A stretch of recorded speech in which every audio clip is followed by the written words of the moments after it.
Hello, movie lovers. This is the last day of April 2022, and during the month of April, I've been covering some really heavy movies, European auteurs, lots of foreign films. Only one English language film so far, but not a Hollywood film. So I thought I'd end the month with a movie from Hollywood, a recent release by Criterion, and this is the sublimely silly The Girl Can't Help It. And it stars Tom Ewell, Edmund O'Brien, and the sensational Jayne Mansfield. Um, and it's a story about a gangster who hires a washed up agent played by Tom Ewell. The gangster's played by Edmund O'Brien. Very, very, very over the top Edmund O'Brien. I don't think I've ever seen him like this before. He wants to hire this agent to transform his young girlfriend into a singing star. He says she can't sing, but you can make her a star, because none of these singers in rock and roll and modern pop music can sing either. So you can do it just through publicity and the tricks of the trade, because he had shepherded Julie London, who was a big singing star at the time. She was also famous for being in Anthony Mann's Man of the West with Gary Cooper, but she had a big hit called Cry Me a River. And in the context of the story, this agent has a reputation for that. And he had fallen in love with Julie London, and we see her in sort of ghostly presence in one of the later passages in the movie. But she doesn't want to really be a star, and he says, "Well, you got to want to be a star to be a star." So I can't do it, and he's on his way out. But he's been offered an awful lot of money. He's down on his luck. He's become alcoholic. I'll pay off all your bills. But no, I'm not going to do it. And then as he's leaving, he opens the door, and here's this fantastic entrance by Jayne Mansfield with her platinum blonde hair, heavy makeup, this beautiful white gown, hourglass figure. And he's like, "Whoa, well, maybe I can do something." So he shepherds her around to all these nightclubs, and he's gonna give her publicity, and then he's gonna, see if she can sing. But in their relationship, they develop affection for each other. And she doesn't want to be a singer. She wants to marry Jayne Mansfield wants to be a housewife and raise children. But she wants to do it because this gangster who wants to marry her has helped out her father in his, who was also a gangster, in his legal problems. So it's a story that's very similar to Born Yesterday, a movie that came out, I think, around 1950 with William Holden and Judy Holliday, where Broderick Crawford, this very over-the-top gangster, wants to improve his fiancee, played by Judy Holliday, and William Holden comes to give her sort of lessons in decorum, and then they develop affection. It is no coincidence, because Garson Kanin wrote the novel that The Girl Can't Help It is based on, and he wrote the play and screenplay for Born Yesterday. And Jayne Mansfield is one of the main attractions of this movie. This is really, I think, her first big starring role, and she's definitely, I love it. This is from The Foldout, and she's just very lovely. And she's the mother of Mariska Hargitay, who's on Law and Order Special Victims Unit, and I think you can see some resemblance, especially in the eyes there.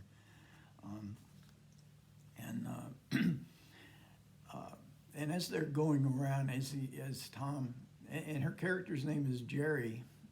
Tom Ewell's character is Tom. They are Tom and Jerry, and we'll get to that in a minute. But as he takes her around to all these nightclubs to get noticed in these fantastic gowns, and she does indeed get noticed, we get the other main part. And for the younger people in the audience, probably the main attraction, which is to see a whole slew of popular musical acts, rock and roll acts. Um, they would have had their records, but they never would have seen them. And now they're seeing them in Technicolor. And the director, Frank Tashlin, allows them to the full performance of each of their songs. So we get Little Richard, we get Fats Domino playing in a nightclub. Now, I don't think Little Richard played in too many nightclubs in 1956. We also get Gene Vincent, who looks like a real tough guy, and Eddie Cochran.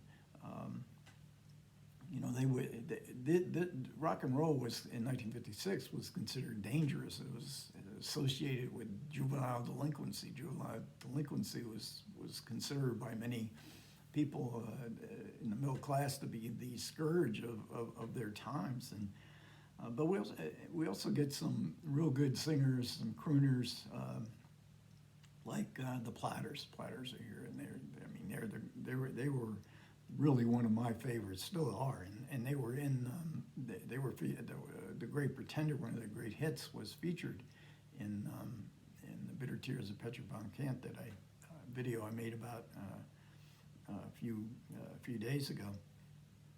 So and the song "The Girl Can't Help It" was actually recorded by Little Richard. It's the B-side of one of his hit records. But there's no denying that the whole film is cartoonish, it's exaggerated. Jayne Mansfield, a parody of Marilyn Monroe, but she's in on the joke. She's adopting this breathy, quiet kind of voice, and the bosom, uplifted bosom, and the gowns. The costume designer for The Girl Can't Help It was Hollywood. He was much experienced in Hollywood, and he had designed dresses for Marilyn Monroe in her 20th Century Fox movies. This is a 20th Century Fox movie. And so the movie is exaggerated, it's cartoonish, got lots of sight gags. Tashlin came out of cartoons, animation, and he worked for just about all the major studios in that regard, and worked with Tom and Jerry. He was, I think, one of the original illustrators of the Tom and Jerry cartoons themselves, and Porky Pig later on. And one of the supplements in here is really good, and it's the How to Create Cartoons by Frank Tashlin. This was a book he actually published, the Scuda technique of drawing, and it's got his how to draw cartoons from beginning to end, and also features a brief essay on the back. This is just an excerpt, I believe, from it.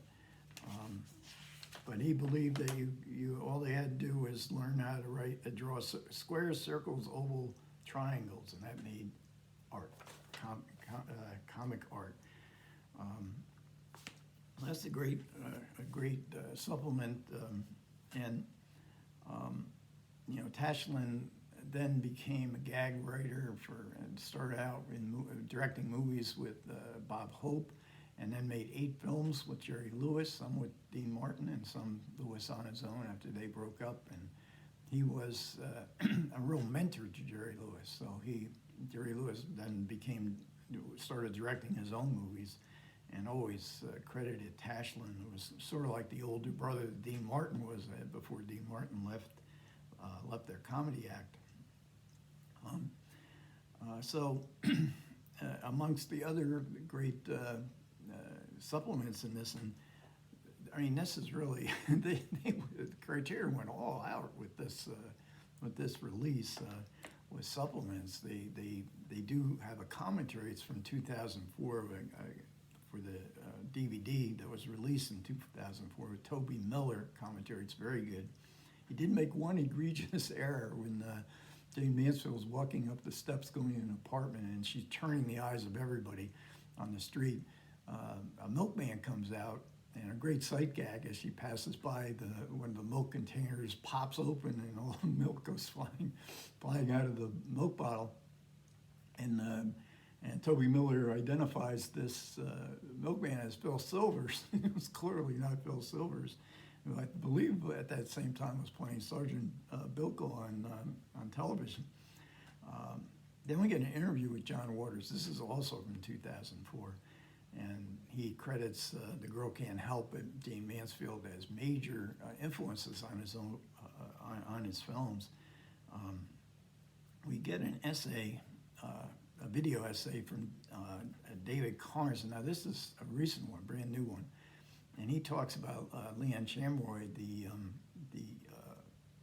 cinematographer on The Girl Can't Help It, and discusses the color. Now this was made in deluxe color, and not Technicolor, and it was made in wide CinemaScope, so which was 20th century's invention, the CinemaScope. In fact, we have a really clever opening to the movie where Tom Ewell breaks the fourth wall and comes out and addresses the audience in the old Academy ratio in black and white, and then he says, he spreads the screen out.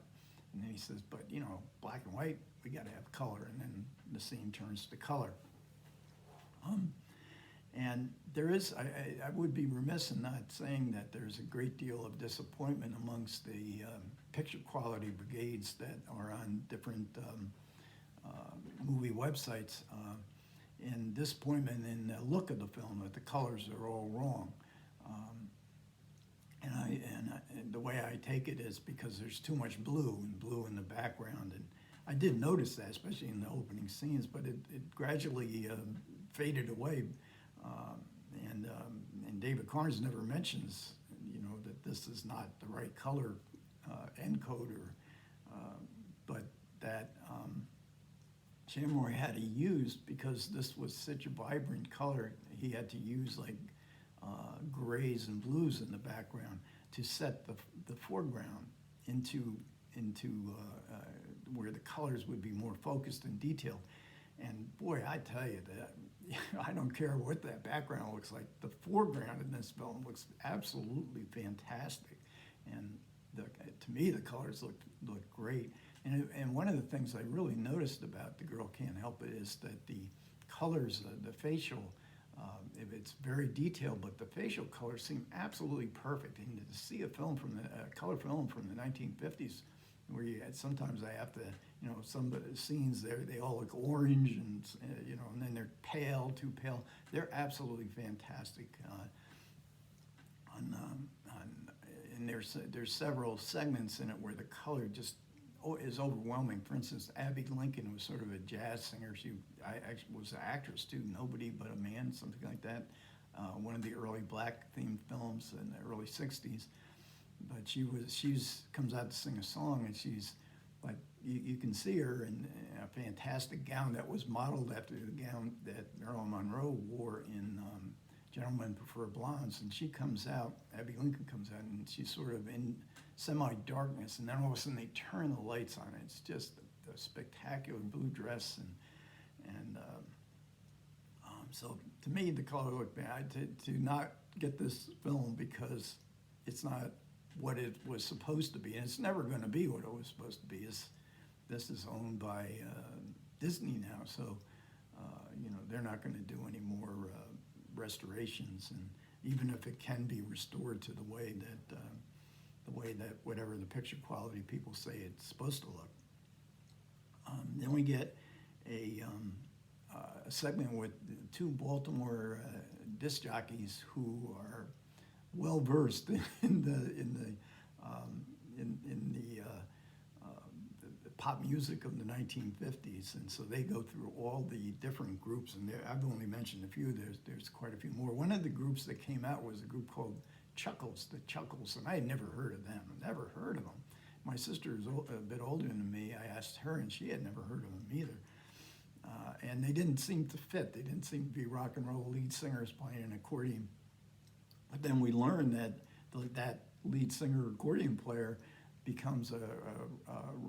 was a songwriter and producer, and produced many of Little Anthony and the Imperials records also.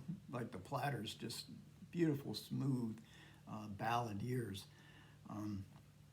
So that's really good. Then we get a interview with Eve Golden, who wrote a book, a biography of Jayne Mansfield. So that's just full of useful information, including the legend of her Jayne Mansfield's death. She died tragically in I think it was 1967. She was only like 38, 39 years old, but she's traveling in a car late at night. Fog developed, a tractor trailer had slowed down because of the fog. They were driving like 80 miles an hour, and they drove right into the truck.